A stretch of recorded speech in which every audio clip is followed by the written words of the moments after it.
Buenos días. Estamos a miércoles y como ya estuve explicando en las cabeceras de los devocionales del lunes y martes, hoy miércoles vamos a cambiar de tema. Aunque el tema es apasionante, tengo en mi corazón una carga por compartir con vosotros un tema que el Señor ha puesto en mi corazón estos últimos meses.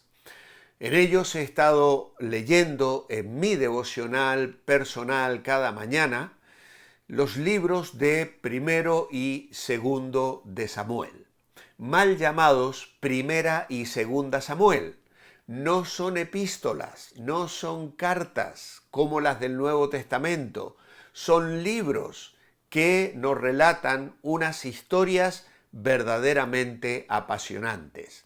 Pero no debemos llamarlas primera y segunda, sino debemos llamarlos primero de Samuel y segundo de Samuel, primero de Reyes, segundo de Reyes, primero de Crónicas, segundo de Crónicas. Un detalle que debemos tener en cuenta para hablar correctamente. Pero bueno, cuando vamos a estos libros de Samuel, especialmente, vamos a entrar en ellos con una idea en nuestra mente si es que hemos venido repasando la historia bíblica desde el Génesis en adelante. Hemos acabado los 5 libros del Pentateuco, hemos mirado Josué, Jueces, y la historia posterior a Moisés y los altos y bajos, las conquistas y las derrotas del pueblo de Israel. Nos hemos gozado y maravillado con la historia de Ruth, tan preciosa acerca de la redención, y con todo esto en mente entramos en estos libros, en esta parte de la historia, reconociendo a Dios, el Jehová, el Yo Soy de Éxodo, de la salida de Israel de Egipto, de la relación personal con Moisés, ese Jehová como el gran rey. Él es el gran rey, que en medio de el caos en el que su pueblo se encuentra, levanta a Samuel para que sea su sacerdote y profeta en medio del dolor, la alabanza y la oración. Si nosotros entramos en el capítulo 1, vamos a encontrarnos allí con matices muy variados.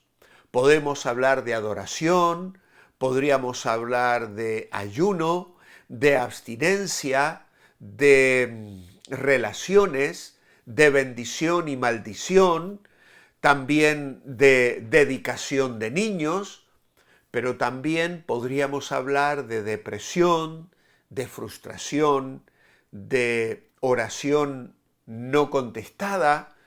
Luego nos encontraremos con Dios y su fidelidad, Dios y su poder. Podemos reflexionar sobre el dolor de una persona que recibe burlas y menosprecio. Podríamos hablar también de el funcionamiento de la familia, lo cual nos deja unos matices verdaderamente extraordinarios. Vamos a hablar de la oración, de una mujer de oración, de una promesa y el cumplimiento de ella, en fin, de sacrificio, de santidad, del tabernáculo y también de las tensiones que se vivían en esos días dentro de la vida en el tabernáculo. Samuel es un libro de grandes comienzos, pero también de finales trágicos. Comienza con el sumo sacerdocio de Elí durante el tiempo de los jueces, que era un líder religioso que Sin duda debió haber comenzado su vida en una relación muy estrecha con Dios. Pero ya cuando la vemos dialogando con Ana, ya nos encontramos una falta de discernimiento que es verdaderamente llamativo. Aún así, este hombre demuestra un claro entendimiento de los propósitos y del llamamiento de Dios.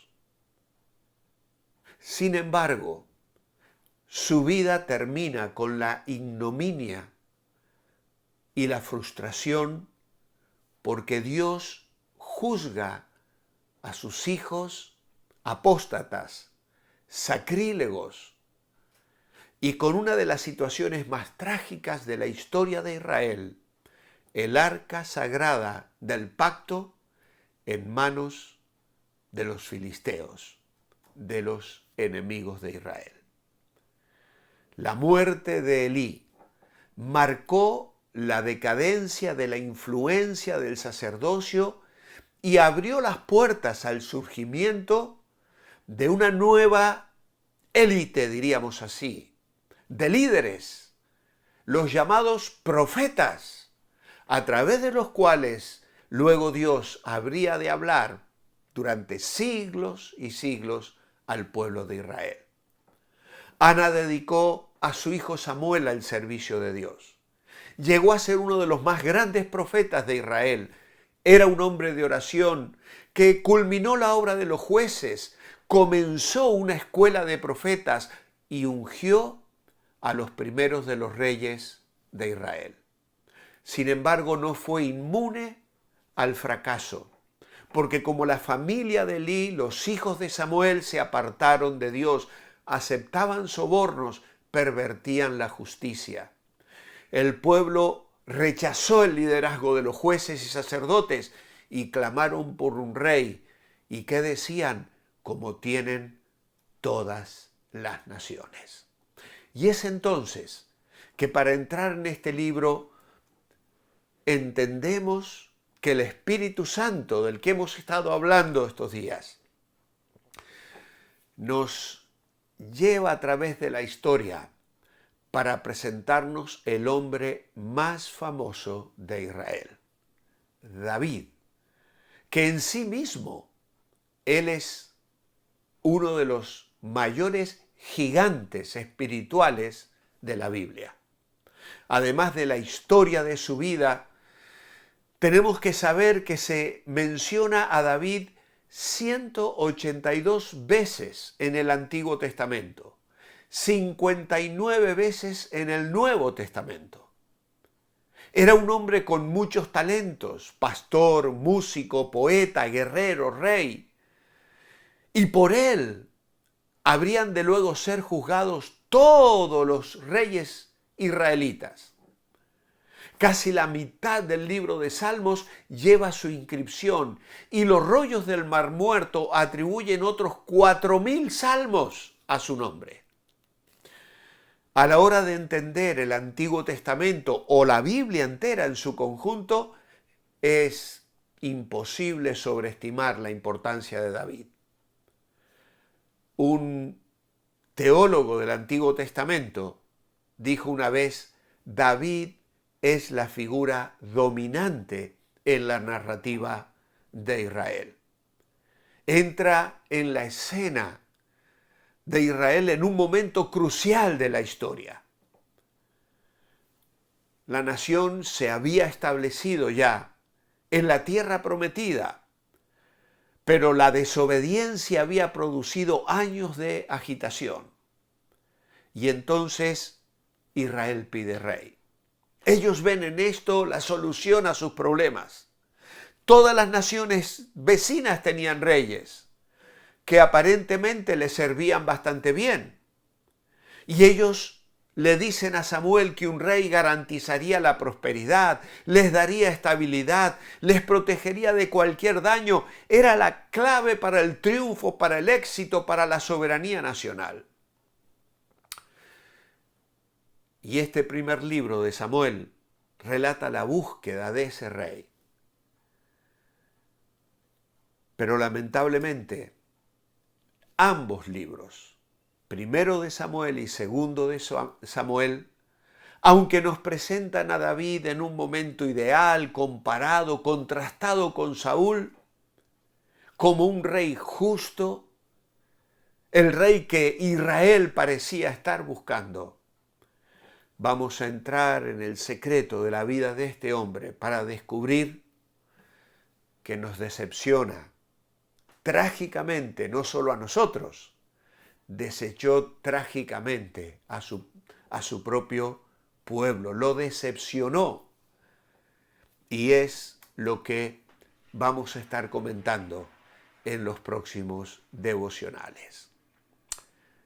La historia de David terminará con un incómodo signo de interrogación. Pero ¿por qué la Biblia deja estas historias tan frustrantes plasmadas en sus páginas?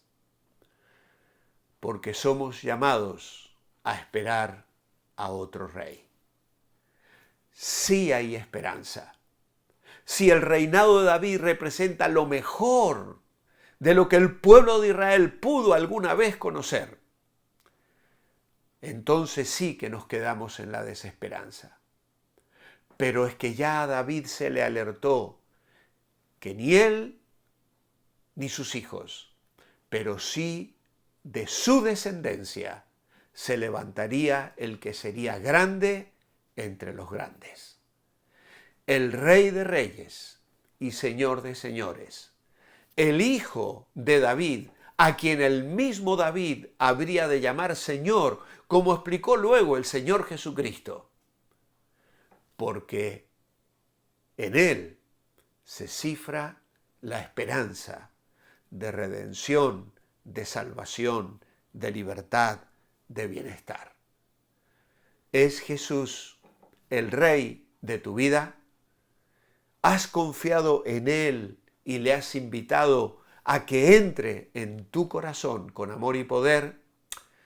Vamos a estar mirando unas historias que nos van a estar permanentemente recordando que no hay otro Rey como Él, que no hay otro Salvador como Él, y que no puede haber mayor bendición que vivir bajo el señorío de Cristo durante nuestra vida terrenal con todas sus luchas y toda su problemática, pero seguros de que un día le contemplaremos sentado en el trono y junto al mar de cristal y junto a millones de redimidos adoraremos al Salvador, al Cordero inmolado, al Rey de Reyes, al gestor más grande que podamos imaginar, nuestro precioso y bendito Señor y Salvador. Padre, gracias por tu palabra.